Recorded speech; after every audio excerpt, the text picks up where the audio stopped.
Good morning, everyone. I'm New Hampshire Realtors First Vice President Joni McIntyre, and I'm excited to welcome you to our housing market update. It's been a few years since Dr. Yoon has joined us in the Granite State, so I'm very grateful he's carved out some time. I do want to ask everyone to pencil into their calendar September 13th and 14th, which are dates of our 3 years in the making NHAR conference in downtown Concord this year.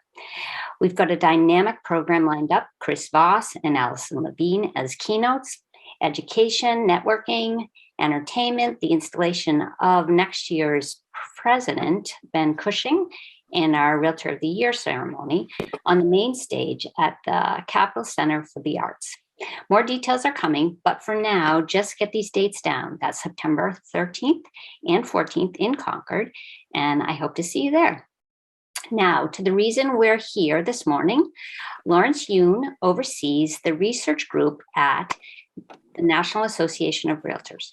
He supervises and is responsible for a wide range of research activity for the association, including NAR's existing home sales stats, the affordability index, the home buyers and sellers profile report. He regularly provides commentary on real estate market trends for NAR's 1.4 million realtors. The resume goes on, but you get the picture. He's a very smart guy, and nobody knows the housing market better. So I'll stop talking and turn it over to NAR Chief Economist Lawrence Yoon. Welcome, Dr. Yoon. Thank you, Joni, for the introduction, and hello, everyone. New Hampshire, certainly a beautiful state, clean air. I've been to Portsmouth, great port city. I know that's where the Theodore Roosevelt, signed the agreement to get his Nobel Prize when there was that war in Asia a long time ago, as well as Manchester Bend. But I have yet to climb the White Mountains, which is on my to-do list at some point. Well, great to join you all. As you know, the past 2 years, COVID environment has been very difficult in terms of day-to-day activity, but the housing market really took off, partly due to the exceptionally low interest rates. When the economy locked down, the Federal Reserve went all in to lower the interest rate, and the interest rates were simply too good to pass up, so people jumped at the chance.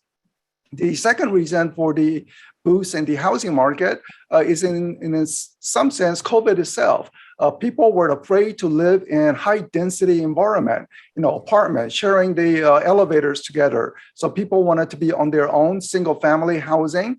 But as people got adjusted to social distancing, people felt comfortable with condominium. But then you had this work from home phenomena for office workers. I mean, office workers were the lucky ones who had that luxury to work from home. And if you are living in Boston, New York, well, they said, I am going to Maine, I am going to Vermont, I am going to New Hampshire, where I have a little more elbow room to move around and certainly, get away from the very populated city centers. So that has also fueled. But as you have recently seen, the home sales are coming down. In New Hampshire is down about 20% from 1 year before, both January and February. What is the reasoning for that? Are the buyers essentially burned out? Or is it the case burned out in terms of multiple offers, prices elevated, affordability challenges? Or is it the case that we simply don't have enough inventory? There are buyers on the sideline ready to jump in, but simply there's not enough inventory to go around. So hence, there are multiple losers in a multiple offer game. So by definition, only one person win, and the remainder have to start all over again. So what is going on? So let me try to illustrate how I think the market will develop and put the PowerPoint screen onto the, so you can see it on your screen. So hold 1 second.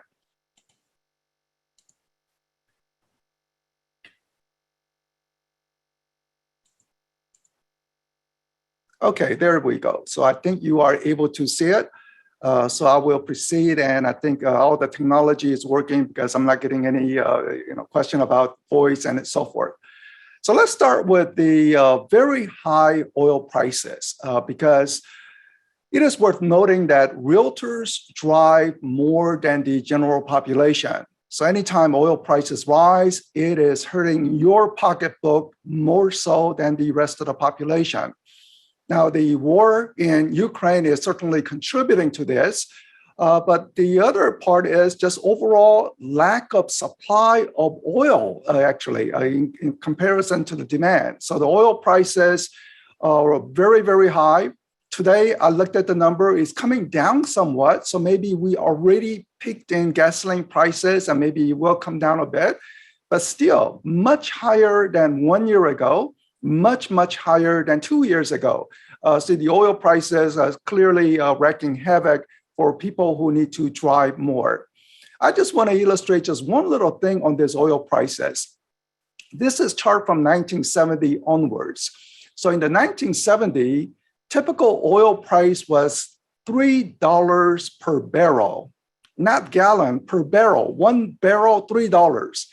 Then there was an OPEC embargo and the prices shot up to $30. So imagine going from $3 to $30. So all oil producers made money. Russia made money, Saudi Arabia made money. The fictional character, J.R. Ewing in Texas, he made a lot of money. So oil prices really brought a lot of revenue for oil producers. Then in the 1980s, it collapsed because of too much supply. And when it collapsed, the whole Soviet Union collapsed, just to show you how dependent Russia is on oil prices. So if the oil prices go down, you just cannot function economically. So whole Soviet Union collapsed, the Berlin Wall fell. And then since then, oil prices are moving as to now, very high oil prices, even if Putin cannot sell oil to America. I mean, Germany is completely dependent. They are saying we have to get Russian oil, otherwise we have to shut down the factories that cannot produce BMW, Mercedes. It's going to hurt. And also Russia is saying, well, who wants it? China, India, we will give you at a discount. So even at a, say, $100 and give 10% discount, they're still making a lot of money. So oil prices certainly elevates oil producers. Now, if we look at what's happening in America related to the drilling, the line that you see right in the middle is COVID, March 2020, when the ugly COVID arrived to the country. So compare amount of oil drilling before COVID versus what's happening now. And you can see that America is underproducing oil compared to what it could do. So by not producing enough oil is elevating oil prices. Now, of course, we care about green energy.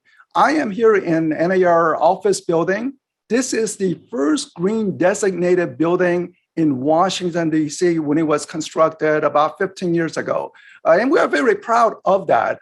But nonetheless, there's not enough solar energy, not enough wind energy to quickly transition.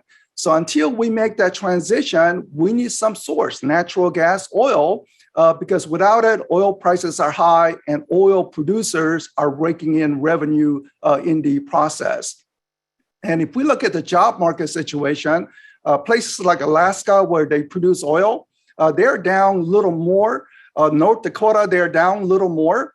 But if you look at New Hampshire, this is the number, what you see on the number, New Hampshire minus 1.7. So that minus 1.7 means how many people have jobs in New Hampshire today versus right before COVID.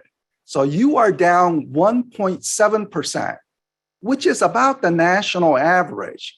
But if you look at nearby states, Vermont, Connecticut, New York, Massachusetts, you are doing better. Only Maine is outperforming New Hampshire with only minus 0.7.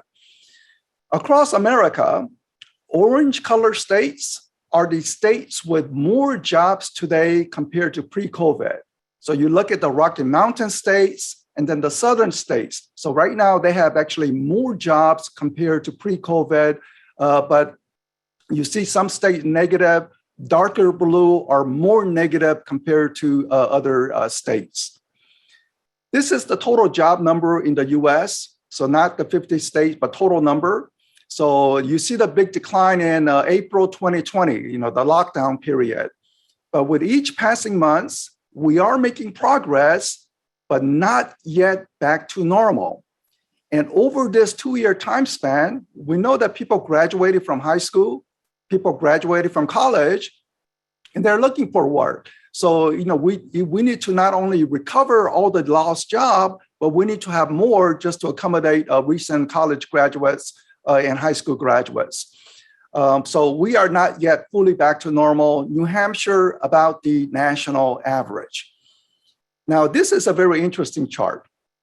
Excuse me for just 1 second.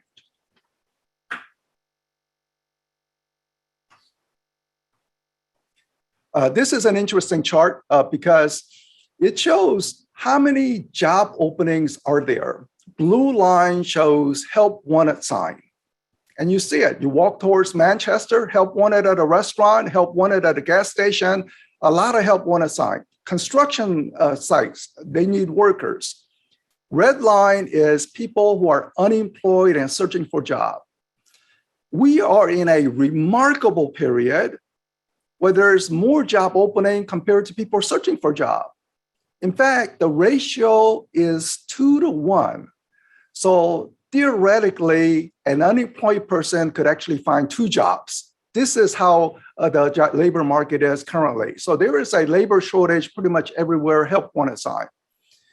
But interestingly, where there is a sufficient number of people working, before that, if we look at the labor force participation as to why we have the labor shortage, is that it appears that some people took early retirement. Economists are still trying to study people in their late 50s and early 60s. They have a few more years before they formally would retire, but because of COVID, some people decided to take early retirement, especially last year when we had a record high stock market. Of course, stock market is down now, but compared to back then, record high stock market and record high home prices. So people thought, oh, they have enough money to retire. So because people retire, this is partly contributing to labor shortage. But one place where there is no labor shortage is in NAR membership. We have 1.6 million realtor members. This is like a huge number, even higher than back in 2005 period when we had that artificial bubble with subprime lending. Fortunately, we don't have those subprime lending, so the real estate is on solid foundation. We don't have to worry about foreclosures, but there is a huge increase in realtor membership. We're completely agnostic. We cannot do anything about it. Otherwise, Department of Justice will say anti-competition and all that. But for you, what it means is that it is a fiercely competitive industry. Any new realtor come into the market and their first client is their uncle, that means that that uncle is no longer available to other realtors to engage in business. It is fiercely competitive. We know that some realtors always do well year in, year out.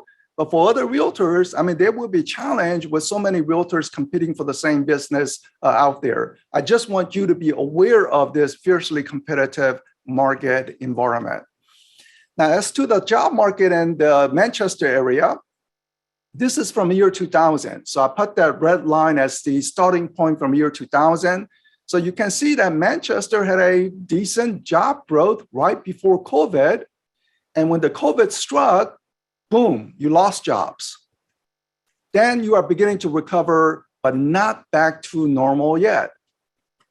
Similar in Portsmouth, where you have the strong job recovery before COVID and then negative.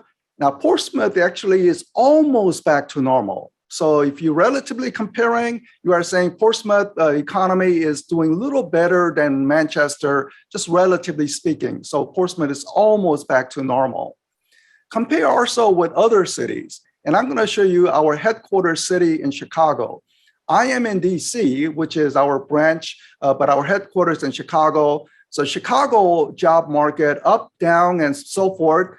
But they have exactly the same number of jobs today compared to year 2000, not much difference. So in a sense, you can say New Hampshire is doing better compared to some other cities like Chicago. So that's a little comforting. But so there is a little variation. Jobs certainly important for real estate, both buying a home and for commercial real estate. Now, something on the minds of everyone, consumer price inflation, grocery bills, gasoline we already discussed, but just about everything is rising, highest inflation in 40 years. If you are age under 40, you have never seen anything like this. So very high inflation condition, which is the reason why Federal Reserve tomorrow will be raising its first interest rate hike. It will be possibly the first of many. It's anticipated the Federal Reserve may raise interest rate 5 or 6 times this year because their job is to contain inflation, and inflation just got out of control. Now, you can say Russia probably contributed to it, but it was already on a rising path even before the Russian invasion. Some people are saying that huge stimulus bill over the past 2 years during COVID, money here, money there, constant distribution of money is contributing to inflation. So inflation is rising and certainly annoying, is eating into your pocketbook, but is there some way to turn it to positive angle? And for real estate, at least you can say the following. For people concerned about inflation, one way to protect against inflation is to own real estate. So in the 1970s, for example, inflation was running at 7.1% per year. What did home prices do? 9.9% a year, better than inflation. 1980s, what did inflation do? Well, it began to calm down a bit, but still high, 5.6%. In fact, in the 1980s, Federal Reserve drastically raised interest rate, again, to contain inflation. How high did they raise interest rate? 18% mortgage rate, 18%. My parents bought their first home when the interest rates were like 15%. So those were the normal times in the 1980s. What did the home sales do when the mortgage rate hit 18%? It disappeared. Half of the home sales went away. So surely, if people are not buying home prices would plunge. But it did not. Home prices increased in the 1980s, essentially matching the consumer price inflation. And you say, how is that possible? Because the rents were rising. So when there is an inflation, rents generally rise. And when the rents rise, even though people are not buying home, there are always an investor snooping around to see where do they want to invest. And if they say they see home prices falling, they immediately pick it up, elevating their home prices. So the rising rent provided support for home prices. Different decade, you see the number essentially showing that home prices generally either keeps up with inflation or outpaces inflation. Even those painful foreclosure crisis period, if you stretch it out over 10 years, home prices held on along with inflation. So it's a good inflation hedge. Some people who have extra cash on the sideline and they want to protect that money against inflation, do they buy stock market? Do they go into bonds? What do they do? Well, you can suggest that real estate has provided a good hedge against inflation. Home sales, in the meantime, we hit a 16-year high recently in 2021. So you see that steady upward path. Nothing like 2005, that artificial growth with subprime lending. Again, we don't have subprime lending this time, which is a very good news, so that housing is on solid foundation and not a shaky, artificial, loose mortgages. So home sales continuing to inch higher. And if we look at the New Hampshire market, I just went to your website, a very good website of the detailed housing statistics. I'm more focused on the annual data, so I put that in the square box. So you can see that home prices, look at that, 300,000 in 2019 before COVID, now reaching about 400,000. So a typical homeowner in New Hampshire, just by being a homeowner, they accumulated $100,000 in housing wealth. So these are sizable gain. Condominium prices are also rising. But home sales, interestingly, there was a good year in 2020, But last year, you actually saw some decline. Now, the dollar volume actually increased because home prices were so good. But now you are seeing some reduction in closed sales. And in January and February, sales activities are down roughly 20%. It may be due to some tricky winter condition, and maybe everything will pop out. But one data point that I'm monitoring is days on the market. And it is even running faster now in New Hampshire compared to before, which means that there are buyers on the sideline ready to jump in. There's simply not enough inventory. Some buyers will get squeezed away from higher interest rate, without a doubt. But still, there's plenty of buyers, it seems like, on the sidelines based on the very swiftness of the days on the market and the month supply, essentially at 1 month supply, not enough inventory. So if you had more inventory, you can do more business. Right now, it's all about trying to get more supply, more supply, more supply. Let me turn to the mortgage rate anticipation. Blue line is the 30-year fixed rate mortgage, average 30-year fixed rate mortgage. Red line is the Federal Reserve control. They control the red line, they don't control the blue. Red line is Fed funds rate, short-term interest rate, and this is what the Fed will be raising tomorrow. Tomorrow they will be raising. Look at the most recent data point. You see the blue line has already risen in anticipation of the red line going up. But if you look at the past periods of when the red line increases, it doesn't mean that the blue line will automatically increase, certainly not in the same proportion. So the red line could increase, say, 1 percentage point, but the blue line could rise very minimally. And sometimes it doesn't even move at all.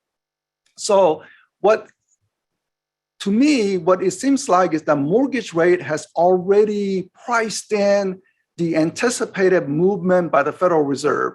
So tomorrow when they raise interest rate, I don't think anything's going to happen to the mortgage rate, or even next week or even next month. But what's key is how many times Federal Reserve is planning on raising rates this year.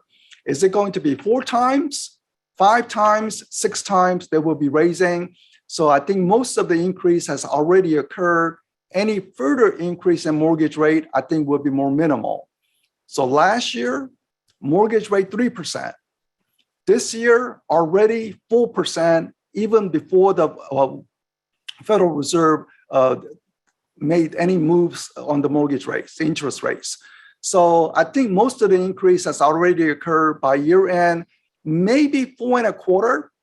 4.5%, I don't see it. Certainly possibility, I could be wrong, but I think most of the increase have already occurred. Now, this is an interesting data point from the New York Federal Reserve. They took survey of consumers. They just asked consumers, so what your clients are anticipating on average, what do you think will happen to home price? And on average, consumers believe prices will rise 5.1%. Then afterwards, maybe prices rise about 2%, but this year they think it's going to rise 5%. Rents, they're frustrated. Consumers think it's going to rise to 6.6%. So, consumers believe the rents will be rising even stronger than home prices.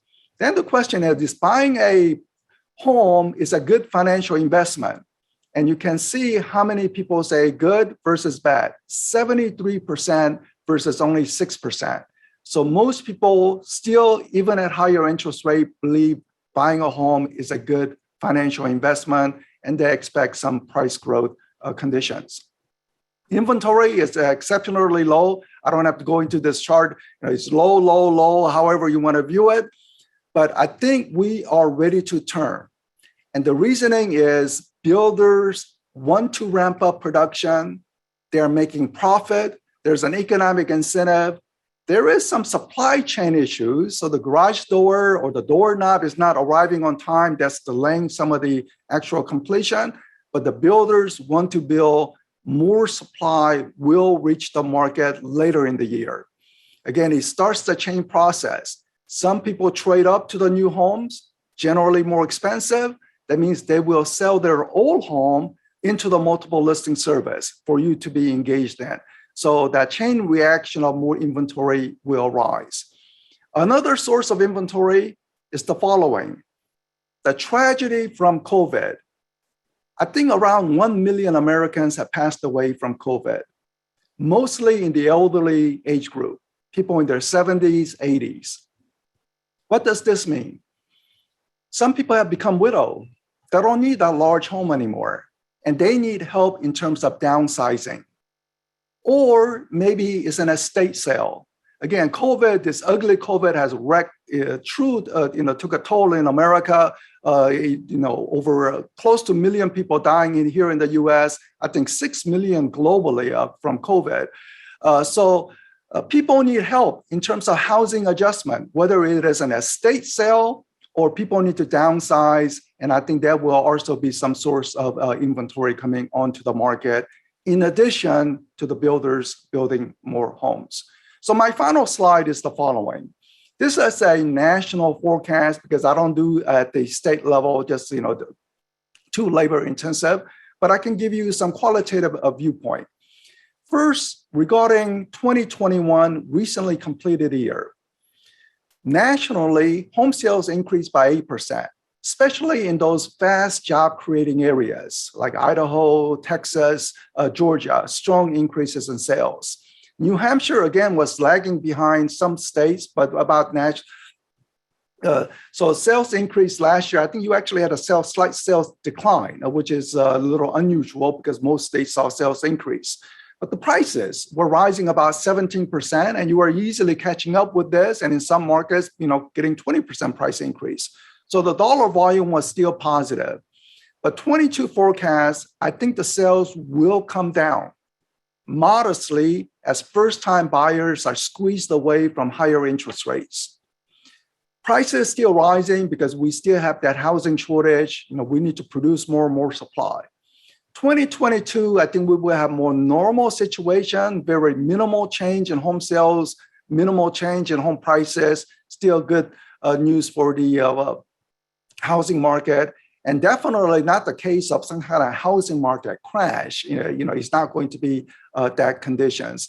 I think the big concern for you is just the other realtors. With so many realtors in the business, lack of inventory, how do you compete in this environment? But right now, the market is on solid foundation. New Hampshire sales not clicking to the degree the national conditions are.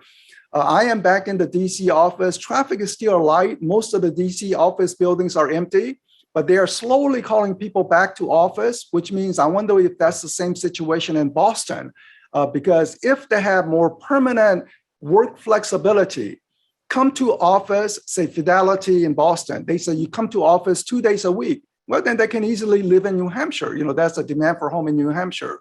But if Fidelity say come to office 5 days a week, then they have to live in Massachusetts. So how does that change the dynamics of it?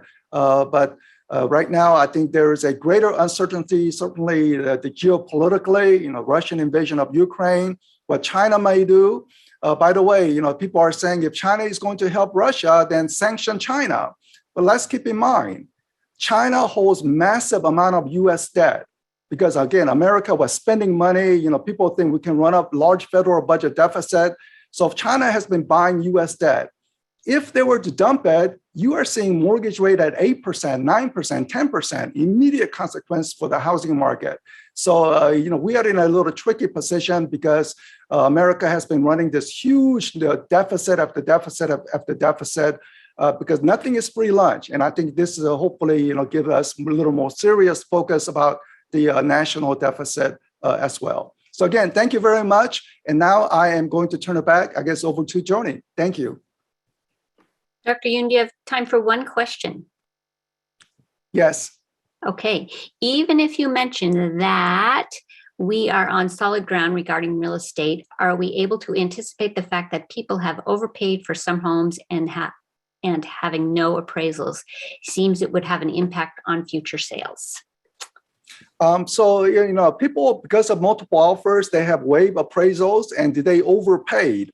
I would say for the majority of the people, they wait 1 year or especially 2 or 3 years, and that was, I actually have a higher home prices because we are on again solid foundation on home prices. I don't see any decline. So in that sense, on average, not the case. But of course, as a realtor, you know more about any specific property. So in some cases, they may actually have completely overpaid on certain property.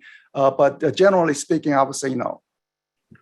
Okay, thank you very much. We appreciate your time, and we will let you go right away. Great, thank you so much. Thank you. So everyone, that was a great presentation. I hope you'll look for it tomorrow morning. We'll have a copy of it for you to see again. And please don't forget the conference on the 13th and 14th of September. It's the committee who's worked on it has done an excellent job, and I think you'll find something for everyone. So thank you all.